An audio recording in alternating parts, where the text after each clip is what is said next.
7-yard line. That's a great call, too. Blake Baker, Plummer will put it up, throws over the middle. Poole, touchdown. Quick flag. 3rd down and 5. Levitt swings it to Scatterbo. Scatterbo breaks defenders. Here he goes again. Scatterbo is the running back, and he is immediately met in the backfield, runs through the contact, and then throws a shoulder for good measure.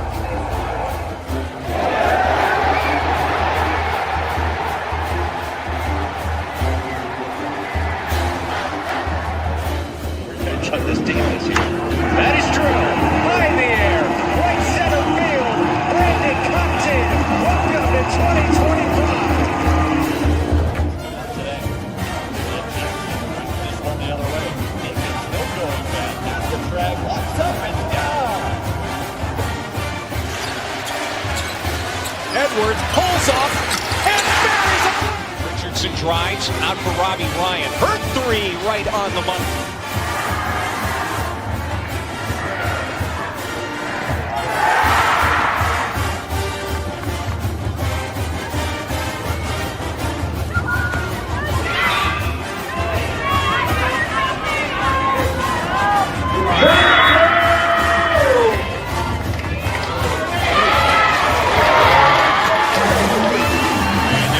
Takes his shot for Darby. Flag out. Doesn't matter. Touchdown.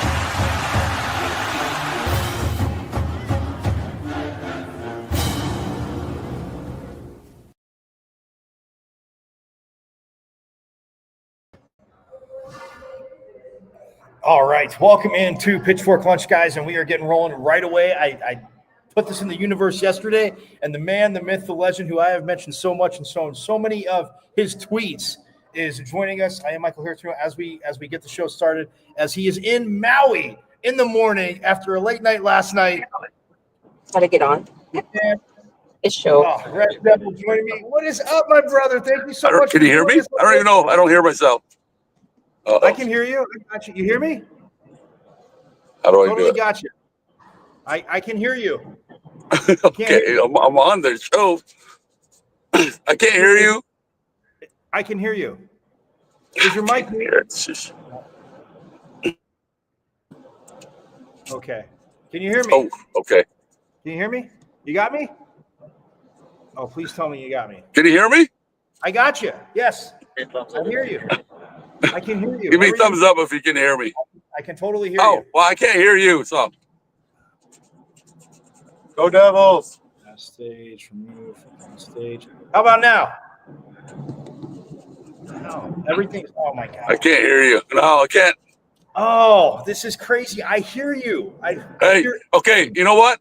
I can't hear you, so we're going to win tonight. We won everyone we've been to, so we'll be there.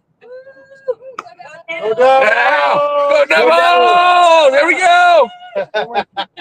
We got this, baby. We got this. Oh, I know why. We go into the ship. Woo! We go into the ship. Right on, bye. See you guys there. All right. Have a good one. Oh, man, that was such a bummer. I think he had, because you know what? I bet you he's running his audio through his car, and the Bluetooth didn't pick up. The Bluetooth doesn't pick it up. So if he took it off Bluetooth, he'd probably be able to get in. That was Res Devil from Maui. I was looking so forward to talking to him. You know how much I've talked about him on this show. So yeah, oh my goodness, what a bummer. Yeah, because if he was going through the Bluetooth, I think that's the issue. Sometimes it doesn't click. But anyway, well, hey, I mean, you do it live, that's what happens sometimes, and he's a few miles away in Maui. But like you said, he's been to everyone that he have won. Last night was phenomenal against old Pac-12 foe, Pac-10 and Pac-12 foe, Washington State. Also today, USC in the championship game.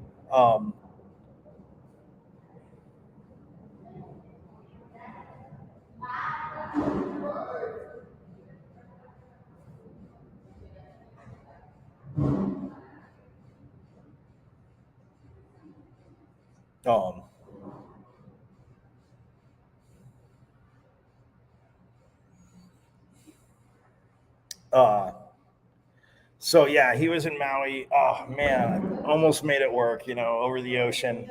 Although at least we got the picture and we could hear him.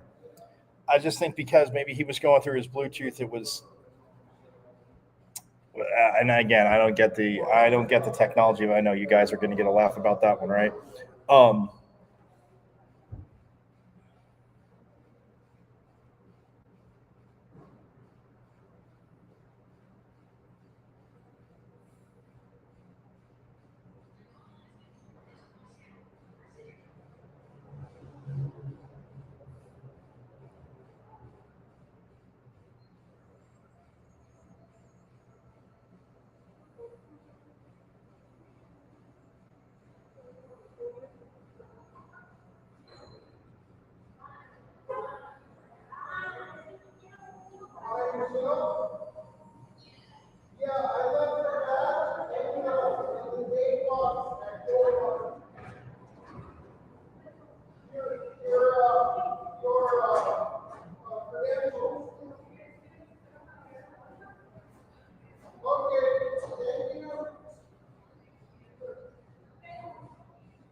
Yeah, so that was a bummer. Again, I was trying to message him, see if we can get him back, but either way, we got him. He delivered the message. He is the man. I mean, just actually bumped into him at the Las Vegas Bowl a few years back, being at bowl games, and seeing him at hoops games here as well.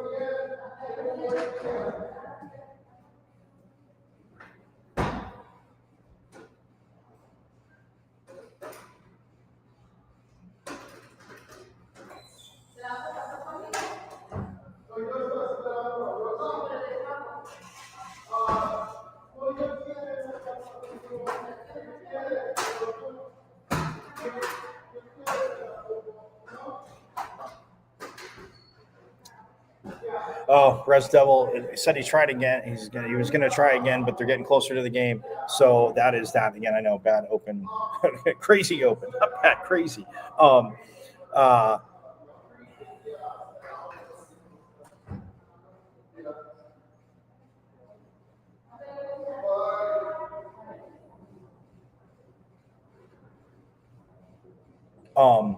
But yeah, the men get the victory in Maui and in Hawaii last night in the Maui Invitational. They beat Washington State. Another solid performance by Mo Odom. Hey, Washington State freshman Ace. I mean, come on, his first name is Ace. Either way, put up tied a freshman record, 40 points. 40 points he put up and in.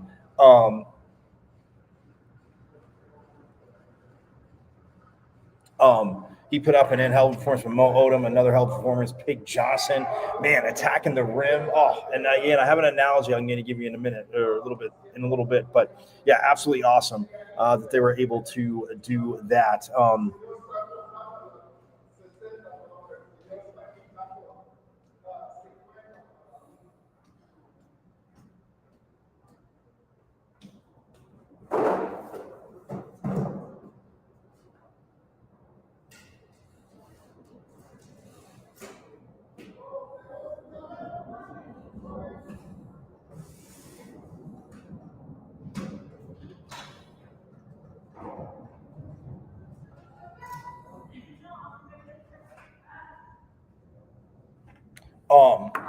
But yeah, they win. They get the win over Washington State last night, and again went down to the end. They had a nice was 12-1 or 14-1 run in the second half. That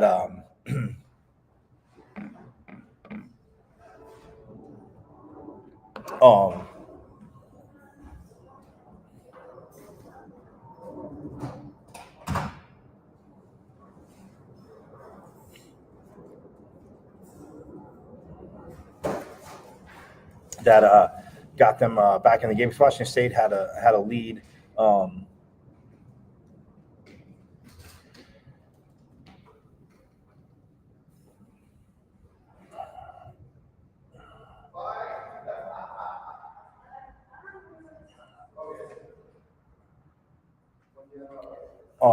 for a little bit, and it was again absolutely awesome. But yeah, we got Red Devil in. That's so awesome that he's in Maui. But again, that was tough. But yeah, they did get the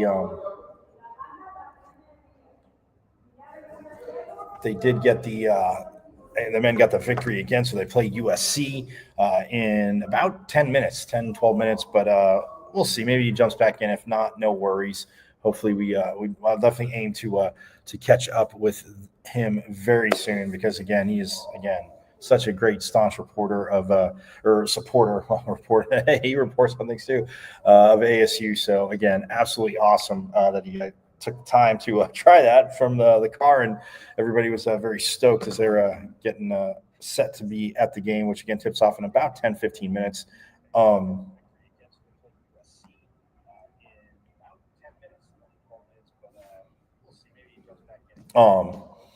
But yeah, oh man, just such again an insanely awesome performance from them last night, and yeah, and they get the victory. They put up 100 points last night too. I mean, it was 100-94. But yeah, it was absolutely awesome as they took on Washington State. And now at 12:30, again, it'll be on ESPN. They're going to get rolling, but they are taking on another Pac-12 foe, USC. So think about that. They beat Texas, who Sean Miller's the head coach. I talked about this last night in the broadcast, and that's after they beat Texas, and I saw they were playing Washington State. I thought about that. So obviously Pac-12 relationship there, rivalry there with Sean Miller. They beat Texas 87-86 by the buzzer beating, again, awesome three-point shot by Mo Odom. Then they turn around and play Washington State, old Pac-10, Pac-12 foe, like I said, 100-94. And yeah, Coach Hurley, I mean, that team just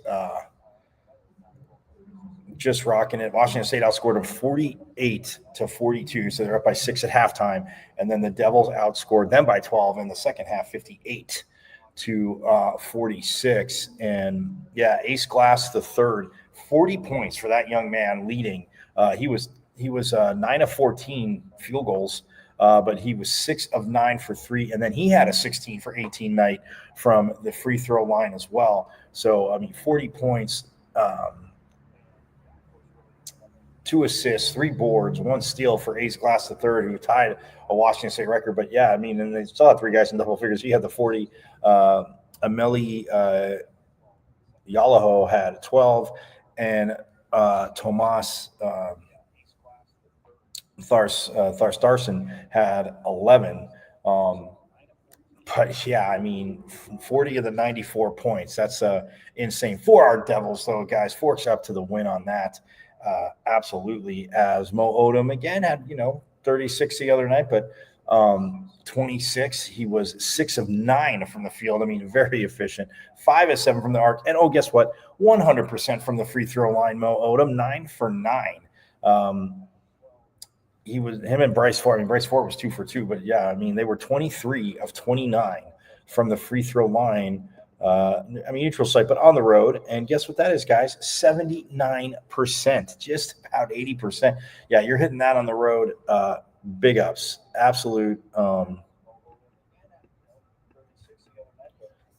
big ups on that. So that was just, again, absolutely money that they were able to do that. But Pig Johnson last night, and this is the analogy I'm going to use, because he had 13 points. Mo Odom had 26. Bryce Ford had 18. Andrej Grobovich had, Masamba Jop had 12. But yeah, Pig Johnson with 13 points, 3 for 7 from the field, 7 for 11 from the free throw line. He had 4 boards, 2 assists, 2 steals. But the dunk, and again, Pitchfork Lunchers, you guys know me. So hear what I'm saying. I am not saying he is this person, but on his dunks, when he goes to the rim, just taking it with utter force, he literally reminds me of Russell Westbrook. Just the violence, just the power when I say violence, but I mean just like how he just gets to the lane and just goes and takes it out on the rim. He had that dunk last night. As I'm here at the women's game, who again forks up Coach Miller 6-0, guys, and we'll get to that in a second. 6-0 as I have another game Friday at 11:30 or 10:30 in the morning. But yeah, the when Big Johnson goes to the rim, it's just that with that just utter just I'm getting into the lane and I'm coming at you, just like I said, with that violence, and just gets to the rim and just wants to tear it down. He's had a few dunks like that this year, but last night, man, absolutely crushing it. As like I said, he had 13 points, 4 boards.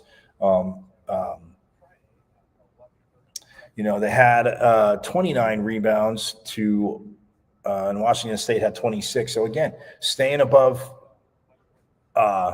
water in the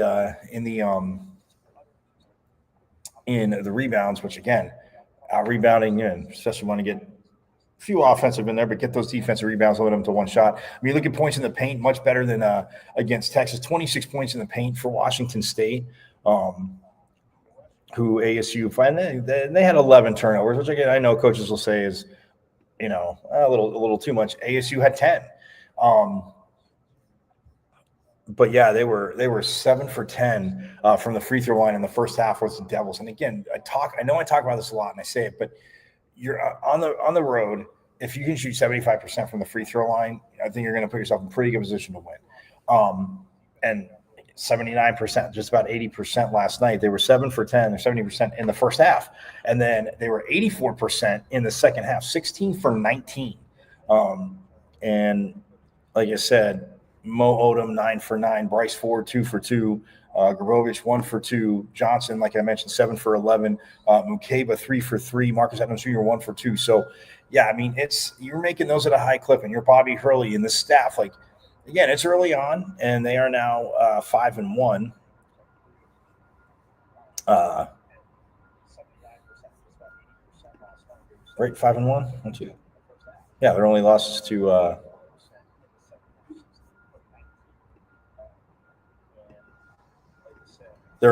to Gonzaga.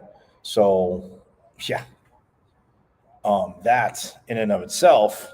Yeah, 6-1. Sorry, see, I shortchanged them. I'm like, wait, what am I forgetting? Oh, the Georgia State game. Apologies, no offense, Georgia State, but yeah, they won that 75-62. So yeah, I mean, they're taking out Southern Utah and Utah Tech, lost to Gonzaga by 12 minutes, back and forth there, but turn around, beat Georgia State, beat Hawaii, beat Texas, now beat Washington State, and taking on USC in about 6 minutes. So we'll give you updates from there as well.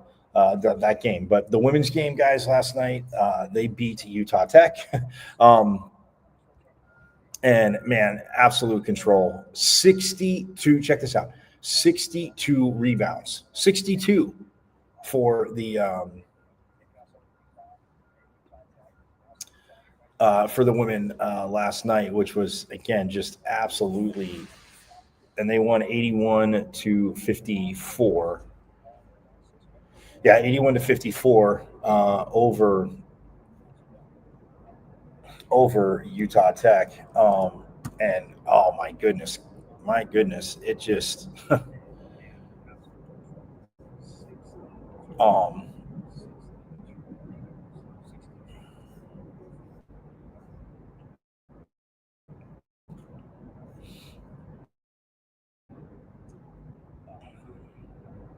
yeah, 81-54. And I mean, you look at, like I said, like stat wise, it was insane because the Devils, they shot 41% from the field. They were 33-80, but 62 rebounds to 36. Now, the 3-point shooting, a lot of you saw my messages last night. 3-point shooting from Utah Tech was, I mean, from both teams earlier on was brutal. I'm just gonna pile on Utah Tech. They were combined an 0 for 17 until ASU hit the first 3-pointer, and then it was literally 1 for 18, and it went after went on for after that. But you look at the 3-point Overall 3-point shooting, ASU was 4 for 21, 19% from three. And then Utah Tech, again, they were getting down, but they ended up 5 for 28 at 18%. Free throws, Devils were 11 of 16, 69%.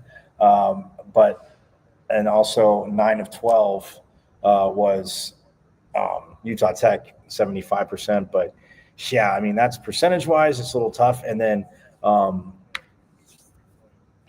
McKenna Brackens, who led the Devils with 19 points last night. She had 19 points. She had the double-double. That's what I was going to say, Brackens. That's why I had it in my notes. Like 19 points, 10 boards. This team, again, Molly Miller's talked about, I mean, energy, yes, but playing defense. And then, threes aren't going good, but working the ball down low, getting it down low to Eloisa Carrera and Martina Fantini when she's in there, but just kind of the mid-range game. And obviously, awesome shirts they made up too. They had capitalizing on that when she called it the Hail Marley from obviously the buzzer beater against UNLV. But yeah, those shirts are available, and you can get them at the Sun Devil store. But yeah, I'm really watching this with the insane 3-pointer. Obviously, the buzzer beater. Well, UNLV had the ball last, but they beat UNLV and they get the win over Utah Tech. Like I said, but yeah, you look at that 19 points for Brackens. Gabby Elliott had 16. Elliott also, awesome at the free throw, 6 for 7 from the line. Last year, Poa, who again, she had a little bit of a. She went down and she had the hand injury, which she was out for. We talked about, and then last night they were looking. She may have just come down on an ankle and it's somebody's foot, but yeah, so she got looked at halftime, and then, but yeah, she started the third quarter, came back in the game, and looked. She's, the trainer said good to go, and so that was good, definitely good to see. But yeah, she had 9 points. Carrera, like I said, she had 12 points and 7 boards. But yeah, I mean, 62 rebounds, guys. That is just. And let's see, offensively,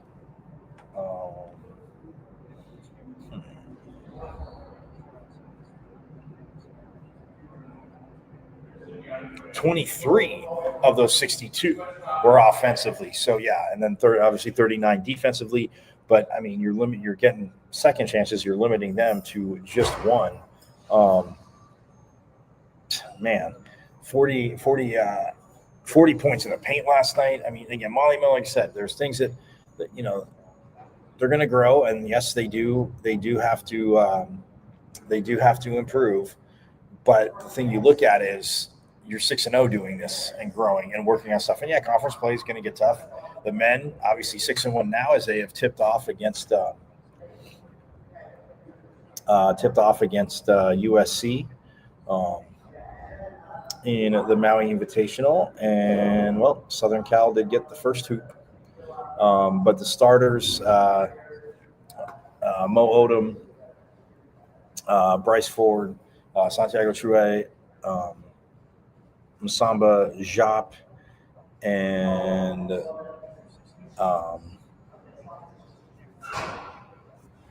Andrei Dragobovich is the fifth starter for the Devils. So yeah, 2-0 early on. USC leading. Oh, well, Dragobovich must have heard us say his name, and he decides to bury a 3-pointer as 4 assists on it. So 3-2, Devils 18-13 left to go in the first half. So yeah, but we will get to that. That is, again, just so huge for the Devils. I mean, confidence boosting. And yeah, look, conference play is going to be tough. We know that. Last year was, as I said, and 99% of the roster has moved on. Obviously some graduation, but some a lot in the portal. But it's and for Trevor Best, for him to be back, like, you know, it's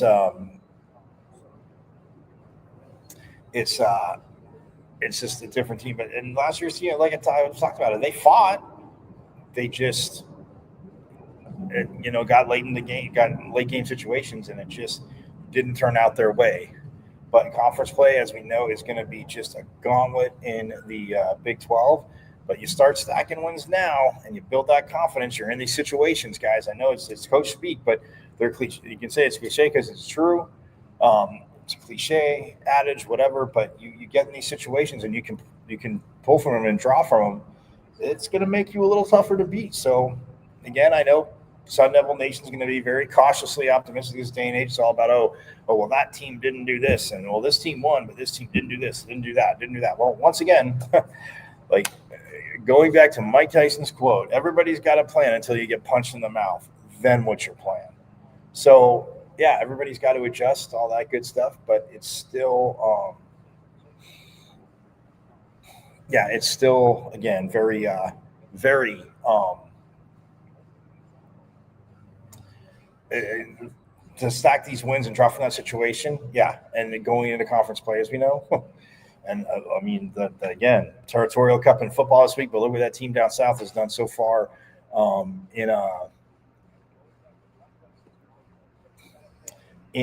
look what they've done in non-conference play, beating Florida, beating UConn, and Tommy Lloyd obviously just rolling in the in the rankings.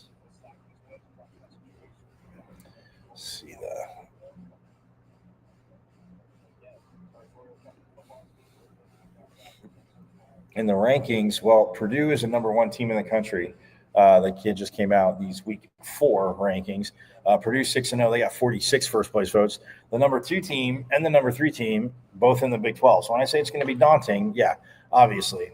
But the team down south is number 2. They got 11 first place votes. They're 5-0. They're up 2 spots.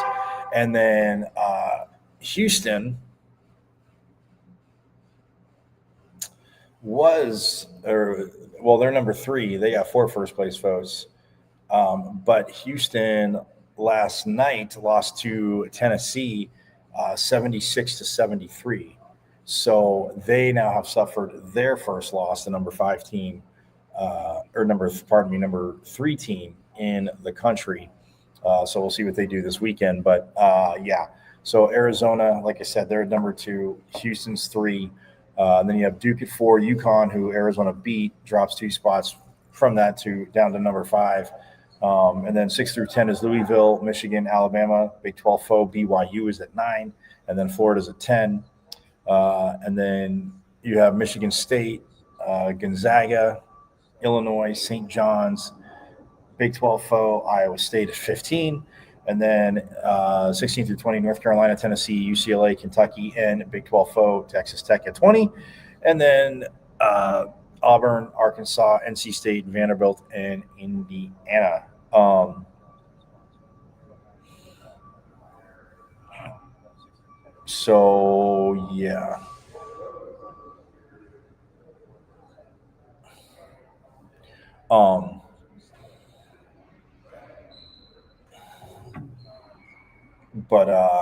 So it's very interesting to say the least. But you look at the Big 12, so that's 2 and 3 in hoops in the country, which ASU is going to have to face in Arizona and Houston. So you have 2, 3, 9, 15, 20, all in your conference. And that's why I'm saying it's going to be, it's going to be a party. And considering,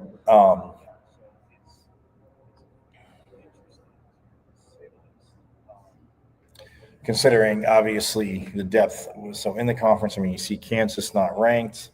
But they're just right outside the rankings. And then let's see who else from the Big 12. We've got Baylor.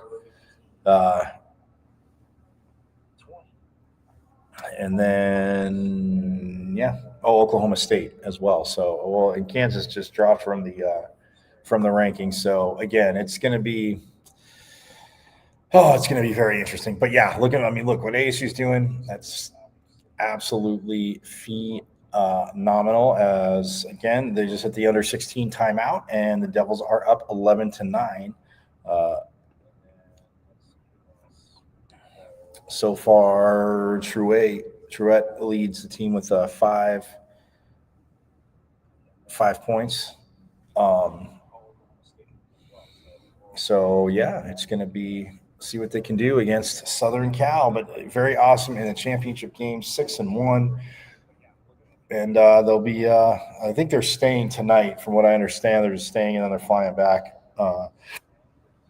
tomorrow. So on Thanksgiving, but yeah, hopefully coming back with that Maui Invitational hardwood. But either way, phenomenal performance. So hey, but I'm going to take a break. When we get back, we're going to talk a little football. We're going to hear from Coach Dillingham and also Coach Iguano ahead of this, as again tomorrow being Thanksgiving, and the team, will be celebrating. And it was cool to catch up with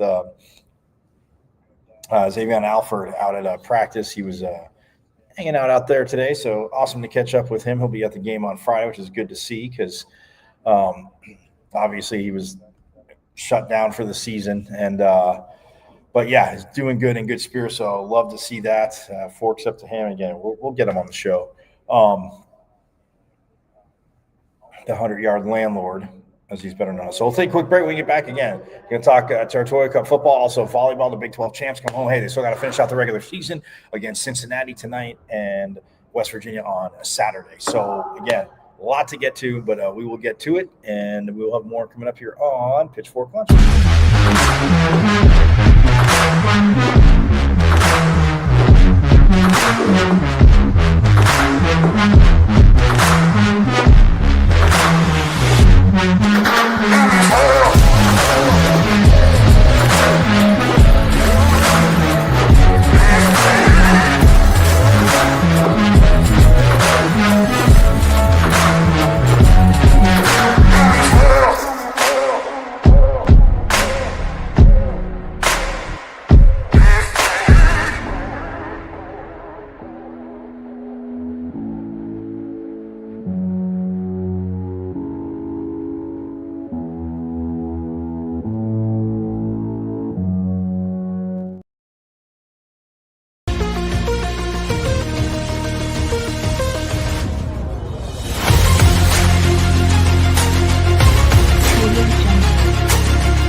All right, sorry about that. We are back here. It'd help if I put myself in the studio instead of talking to the screen. Anyway, welcome back to Short Crunch. I am Michael Carritzano at Diablo00 on XR, formerly known as Twitter. Check out the show live there every day, Monday through Friday, 12 to 1. My IG at michael.carritzano.5. Pretty easy. You see my name, just add the dot in between first and last, and then .5, and then you are good to go with that. And then YouTube, guys, watch live on YouTube. Man, subscribe to the channel. Because, again, I want you to watch live. But, again, as long as you have missed a plethora of phenomenal con reviews. And, again, you're going to not want to miss those at all. So, that being said, but like I said, we're going to hear from Coach Dillingham. Let's get right to it. Again, Thanksgiving being tomorrow, so I'll practice today. I got practice tomorrow, but I'll have Thanksgiving. Talking about Arizona, everything, the rivalry, and what he's thankful for. So we shall hear from head coach Kenny Dillingham as, again, they prep for that team down south. The game means a lot, both at 8-3. One's going to be 9-3. One's going to be 8-4. So, yeah, lots going on. Very, very stoked about that. So here he is, Coach Dillingham. This half walk, and just with the short week, so I thought it was a good day today. Tomorrow will be a walk and Thanksgiving, and then we'll go play. How challenging is it when you have Thanksgiving and people with their families or whatever they're doing on top of a short week? Yeah, I mean, like I tell the guys, it takes what it takes. We know what it takes to win football games, to prepare for a football game. Short weeks, you still got to put in that work on your own to get yourself in a mindset that you feel comfortable on a Friday night, and it takes what it takes. Kenny, we saw some players out at the St. Mary's Food Bank over the past week. One of the players mentioned that you made a pretty sizable donation yourself. I know you don't like to confirm things like that, but what does it say about the team that they're out doing those things? Yeah, it's awesome that those guys wanted to, raise money for the organization, and then not only raise money for the organization, go physically do the act of, passing out the turkeys to everybody. I think that's, one of the goals, and our number one goal of our program: be a good person, make good decisions, have more fun working harder than anybody in the country. And, winning and losing games is great, but I think these guys becoming good people and growing up as people has always been a priority for me. Unfortunately, I'll get judged off winning and losing externally. I'll get judged off, man, we got awesome kids internally. And that's just as important to me. It's been like to see the team-wide growth of this better people from guys when they first come into the program and to see them grow. Yeah, that's what it's about. I mean, it's about seeing a guy come in and learn himself. I think that's what it is. I think this program is not about, making you different. It's about, okay, everybody's different. We let you be different. How can you be yourself and also be the best version of yourself? Not the best version of what I want, the best version of you. And I think we try to give these guys the ability to be themselves and, learn how they can be the best version of themselves, because every person's different. So it's really cool to see guys, kind of grow up these last few years. I think I asked you this question last year too, but what are you grateful this time around this year for Thanksgiving? I'm grateful for just this team and, the passion that I play with, and they find ways, and just like the brotherhood that the team has. I think it's special, and it's fun to be around guys who love football. I'm thankful for that. I mean, this can be a grueling profession if you make it one. Absolutely grueling and taxing and horrible. And I think we got a group of people around us that make it a joy. Coach, Wadley has a sack in 4 straight games, I believe. Just how much have you seen from him as growth-wise as a player and as a leader? Yeah, that's a guy kind of what I was talking about in terms of, he's got no, knock on wood, personal foul penalties this year. That was a guy who had some of those last year, but his growth and maturity, he's still playing with that passion. But you're just not getting those after the whistle penalties because he's found himself. He's found how to play with that passion, but also control that passion. And to see him playing his best football at the end of this thing is really fun to see. You mentioned carrying yourselves with joy with the jersey swaps today and all the fun they were having with that. What does that kind of do for the joy? Yeah, I didn't even know they were doing that. I just came out and I'm like, something wrong. I don't know everybody's number. So I was like, is something wrong? And I'm like, that's not your number.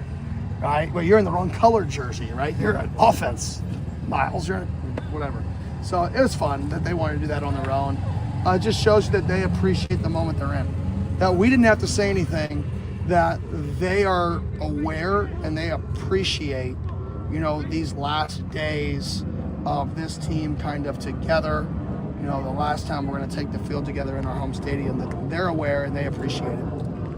Now the most important question, turkey or ham tomorrow? Turkey.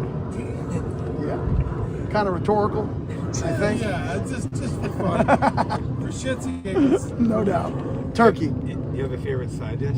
Mashed potatoes and gravy. I just do turkey, mashed potatoes, and gravy. I'm very, very boring. What kind of pie? Apple or pumpkin. But if you get pumpkin, you got to have really good whipped cream. You can't have pumpkin with a bad whipped cream.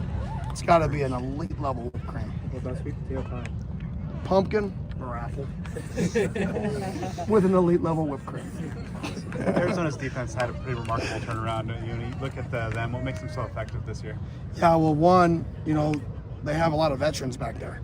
They have a lot of guys who played a lot of snaps, whether it was there in the history there or whether it is, transferring in. So their back end is really good. And then their front, Coach Gonzalez does a great job causing chaos. I mean, that's what you do. Rocky Long, Coach Gonzalez, like that history in that tree is stop the run. We blitz to stop the run and we challenge you outside. It's like that, what that video, no easy buckets? Like that's how he plays defense. No easy buckets. Like you ain't getting gimmies on us. Like we're going to attack. We're going to play defense with an offensive mentality, as somebody that I used to work for used to say. And that's how I think how they play is they want to be the aggressor. They want to be on offense even when they're on defense. So I think all of that, I think they're one of the top 5 turnarounds in college football defensively. And you can see it on the tape. They're fast, physical, they play really hard, they run to the ball, they do the stuff that wins right. Tackle, run to the ball, create turnovers. Usually win a lot of games and play a lot of good defense when you do those core things correctly. This matchup already has high stakes as is, but both teams are not ranked in the CFP rankings. I guess how does that just even add even more to it?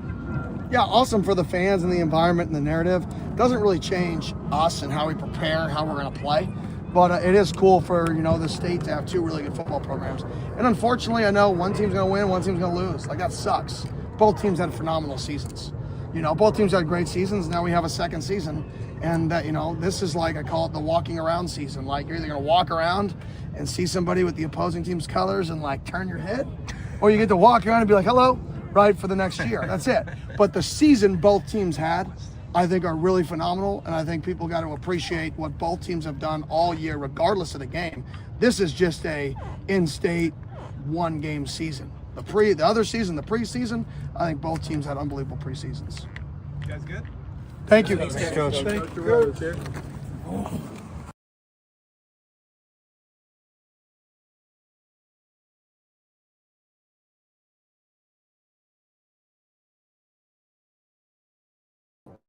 Yep, and there's Kenny Dillingham right there. I love how he calls the regular season, the lead up to this, the preseason, and then of course it is a 1-game season territorial cup because again, despising whatever part of the rivalry you're on, you despise the other school. You don't want your football team. You don't want them to win.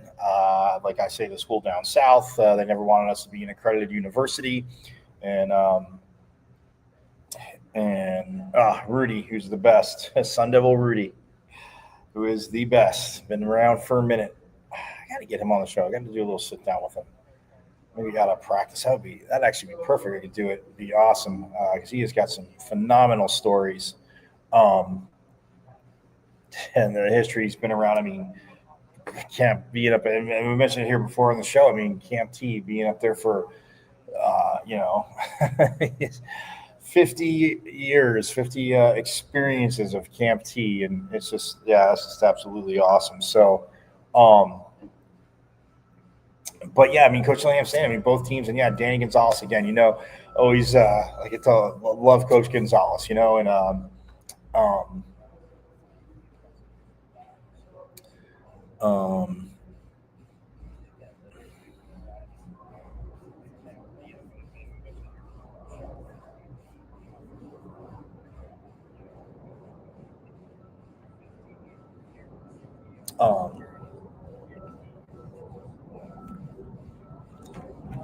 but yeah, absolutely got nothing but love for Coach Gonzalez, and he as defense coordinator here again, you saw how detailed he is and like what he wants to do, and like Coach saying him working for, starting out under Coach Long.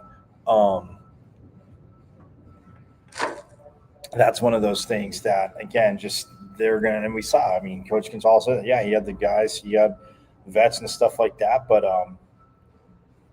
again, just absolutely awesome. Again, what he did. So, and we're going to finish the show, like I said, hearing from Coach Iguano tomorrow. Yes, there will be a show. We're going to hear from Jordan Tyson. We're going to hear from Molly Miller. That's going to start the show tomorrow.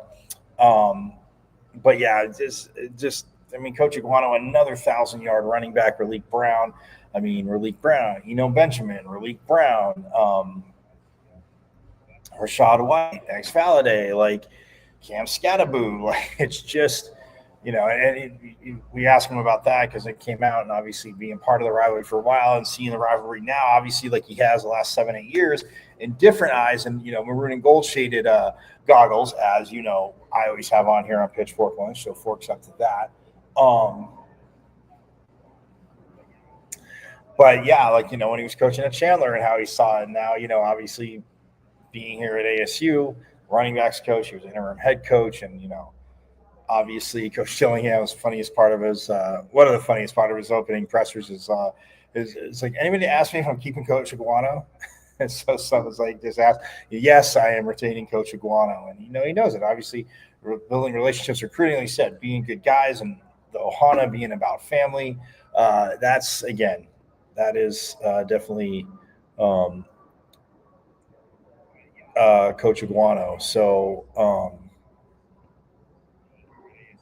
yes. So let's hear from Sun Devil running backs head coach Sean Iguano, as again there's another 1,000-yard rusher with another regular season game left, and who knows, a Big 12 championship game. The scenarios are there.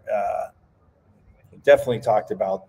Well, again, I'll talk about those tomorrow because it's funny. The last game against Arizona, and there's ASU had a little bit more control, quite a bit more of a hold last year, but a little bit more. But this year, again, the chaos has begun, and if K-State had come through last week, this week would be even more interesting. So, but nonetheless,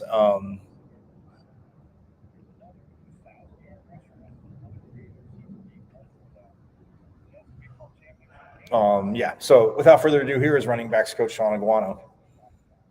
I think they're away from families, away from home, and they feel comfortable. Most of them probably are family members that are playing against each other, and it's a sense of pride and seeing all of the Polynesian players doing really, really well and having success. And so that makes me happier in regard to that. But I think they play for their teams, and I think that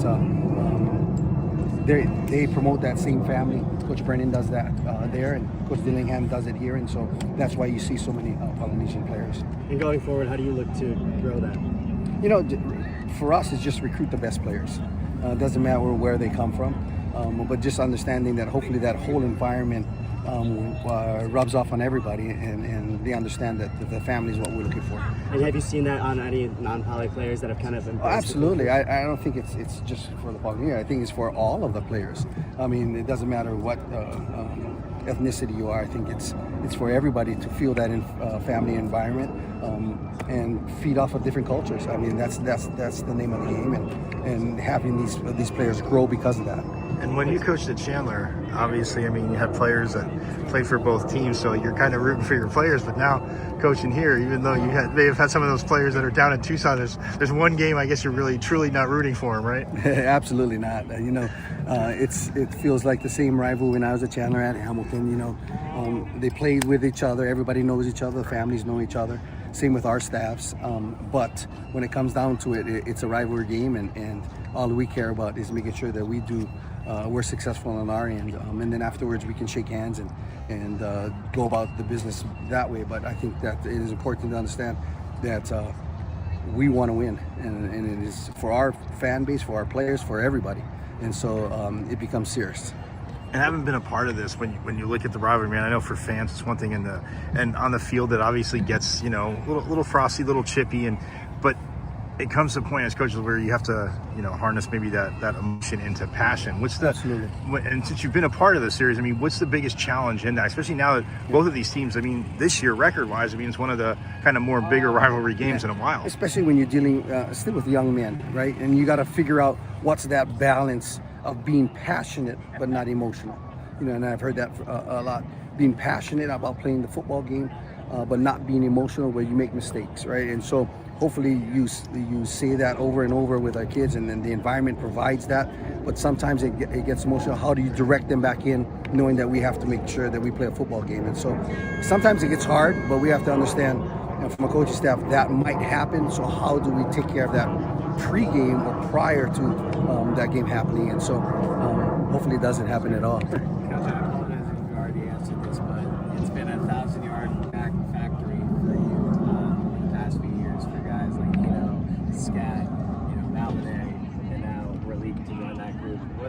What's been the secret sauce to get these guys to hit that one key? I don't think it's a secret sauce. I think the O-line, the tight ends, everybody plays a huge part in it.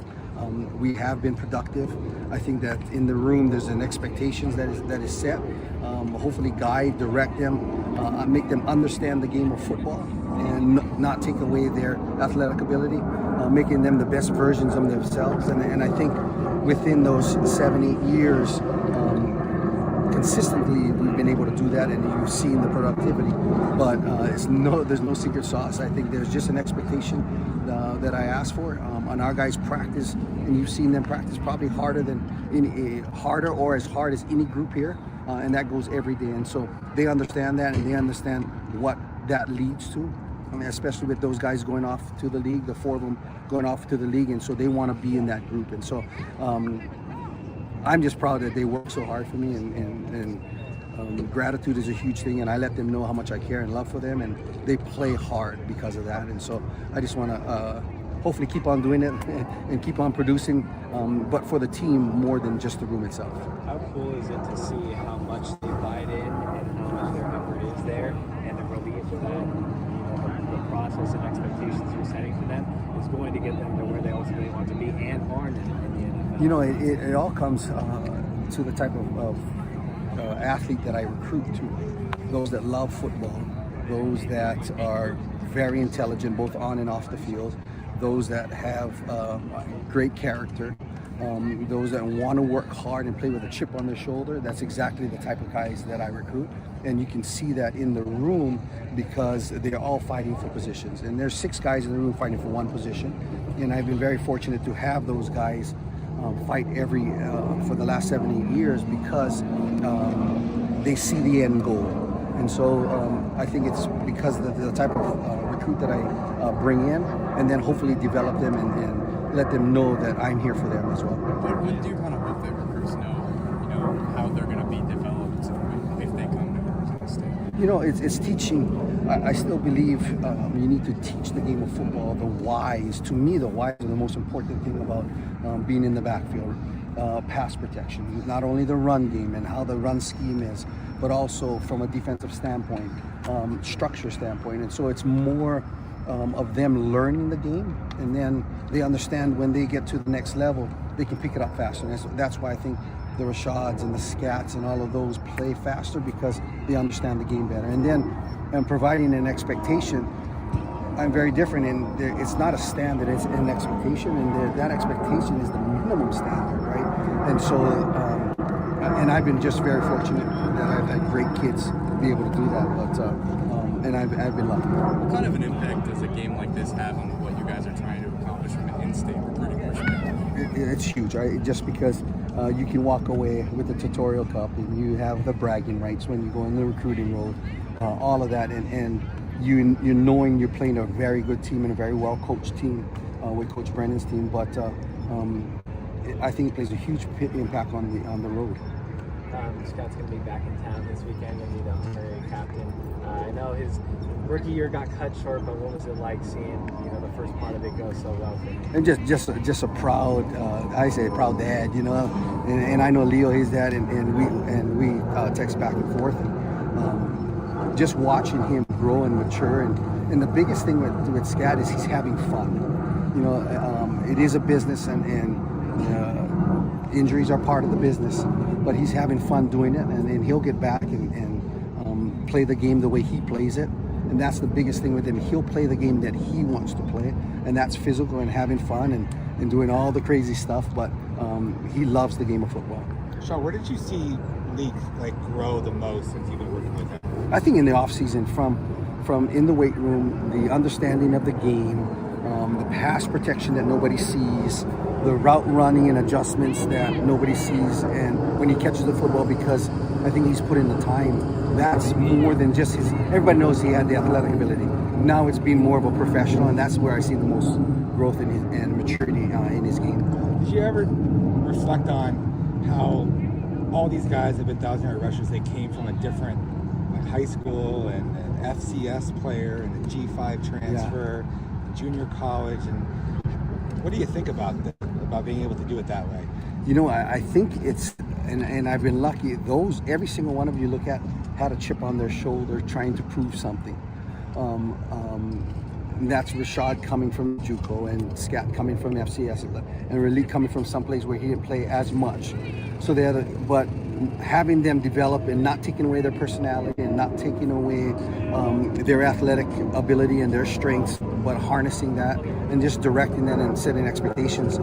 And I've been lucky because they've accepted that coaching part of it, and so it's great, like sitting back and watching them just grow, not only as football players but as young men too, and I get more excited about that. Well, for Scat, I mean, talk about growing. Not that he was ever afraid to put his helmet on somebody here. When he laid that linebacker out from New Orleans, would you grade that block from him? That is a +2 for me. And now he's a headbutting chair, so I don't know what he's doing now. But I enjoyed him those past 2 years, and I enjoy watching him grow and do the things that he's doing too. John, where does Ray Leak stack up with the other great backs, the defensive backs you've had here? I think he stacks up well because he's a Swiss Army knife that can do everything. You know, he can catch the ball out of the backfield like Scat and Rashad and all those guys, but he stacks up really well. You know, he has another year, and I want to see his growth from this year to next year. And I think he can be very special and be a part of that class that has gone on to the next level. And it's all a maturity level and development level. I think in college football, the development part of individuals or young men has gone by the wayside because you want somebody that's coming in and ready to go. But I still think being an old high school coach, the development from a character standpoint, on and off the field, to a player is so important in the game of football and for these young kids. Do you feel like you developed a lot of momentum with the run game in that second half of the coach? Absolutely. I'm always telling coach, we've got to run the ball, we've got to run the ball, you know, and I'm biased in that situation. But I know what our identity is and what our guys can do too. And Coach Arroyo knows it as well, and he did a great job calling the offense, and our guys were very productive in it. How fun has it just been to see this rivalry through the past years you've been on staff, and how it's evolved and grown and just, you know, taking new shape everywhere? It's awesome, and watching this for the past 7 years and seeing, you know, coming back, holding on to a lead, blowing them out, then losing, you know, all the emotions ride for that 7 years. The thing is, their staff does a great job, and we know a bunch of those guys on their staff, and they're great guys and our friends too. And so but when the whistle blows, all that goes away. And so hopefully that we're ready and prepared to be successful that evening. You were on staff with Danny, right? Absolutely. Yeah. And he's a great coach and a great person. And so it's funny because I'm running the ball against him. And so it's going to be interesting. To say the least. To say the least, absolutely.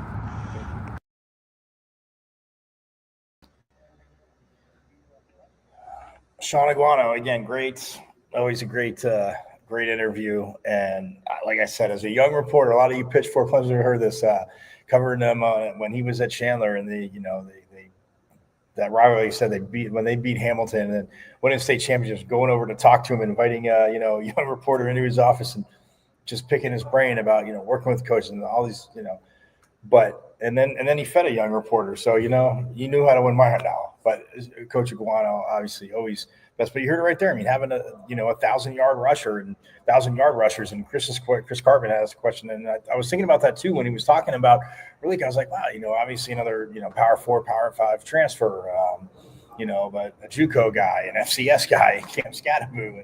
And it's just, again, like you said, the expectation, but – and like he says, picking up the you're not going to get as many carries if you can't pick up obviously blockers and Relique growing and doing that, and obviously but Coach Iguano, this year, but Coach Iguano, I mean, again, all these, like you said, the ups and downs of just this series. They saw the Territorial Cup battle, ups and downs. Obviously him being here, and the running backs coach, and then and then it's just awesome to see, what these backs do and then go on. Rashad White, obviously, with the Bucks, Scatteroo, like you said, with, the Giants. It's a bummer that he got injured, but yeah, we want to just infusing that Giants locker room with literally college-like energy. You can say it's always different in college, obviously, like Coach, you say, I mean, outside of, COVID, some guys have been in for a minute, but, 18 to 22, 23-year-olds, you're just, that's what you're rolling with. And you just get that energy.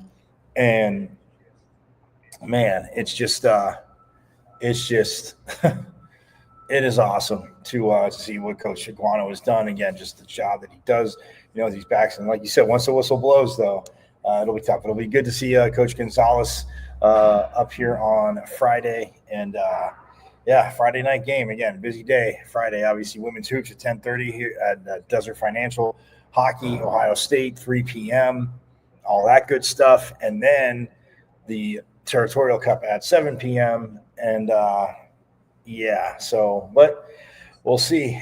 They still got a chance. It would help if both BYU and Texas Tech lost. BYU, Texas Tech lose, and then say Utah does win, and ASU wins. ASU would play Utah in the Big 12 championship. So, but if, say, Utah does lose and, say, BYU loses, that'll be an interesting time. I gotta look that one up, but Tech losing would be very nice, just because, again, ASU head-to-head, we know they beat them. So that is that. But hey, that's going to do it for our pre-Thanksgiving show here on Pitchfork Lunch. Again, hope everybody's having a wonderful micro day. Is it hump day? Woo! Yep, that's for Mama. As you guys know, my mom do it. And right now, so there's 5:19 left in the first half, and USC is up 34-29. Now, ASU being within 5 is a pretty good thing, because they are not shooting well overall from the field. They are 8 for 20. They are 4 for 11 from 3, which means that they're 4 for 9 from everywhere else inside of 3. ASU has not had a field goal in the last 3:55, so that is tough.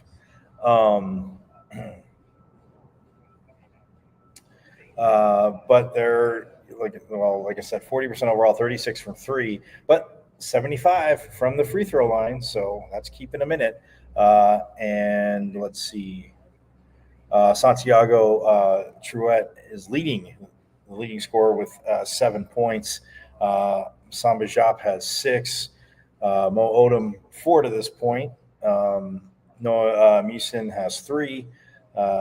And where is Pig Johnson has not scored yet, so he's 0 for 2 in 7 minutes. But again, 34-29, that's where we're at.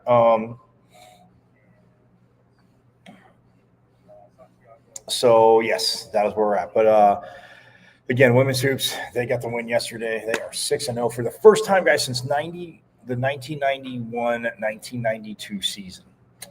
So yes, it has been a minute. Not that it's easy to start, 5-0, 6-0, whatever you want to say, 7, 8, 9, 10-0. But yeah, it's been a country minute. They say a country mile. It's been a country minute. So we'll just convert that to time.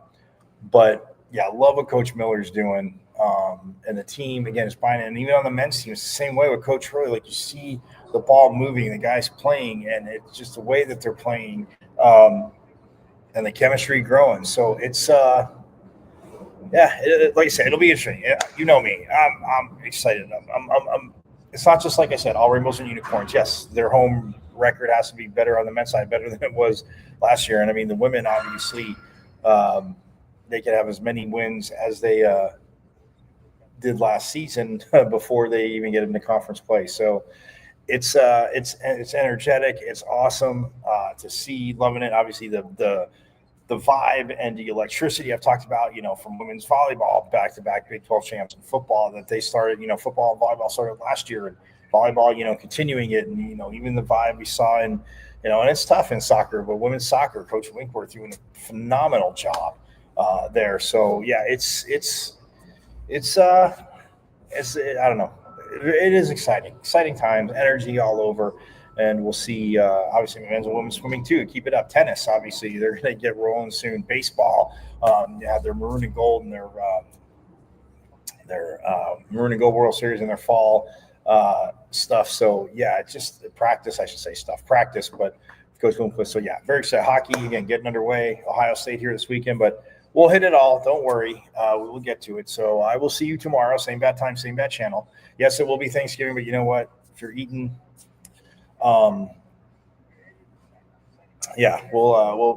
have the show up. So again, join in, Sun Devils. A little Sun Devil,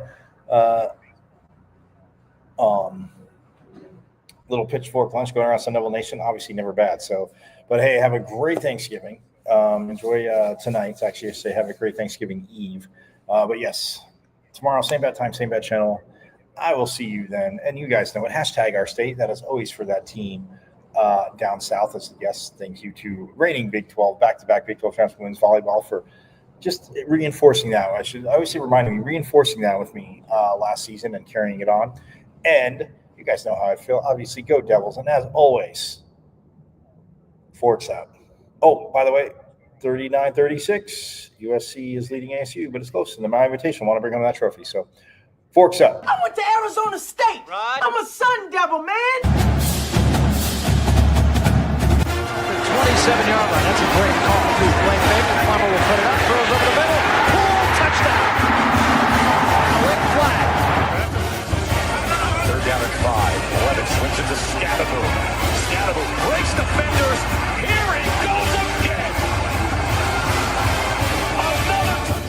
Scadaboo is the running back, and he is immediately met in the backfield, runs through the contact, and then throws a shoulder for good measure.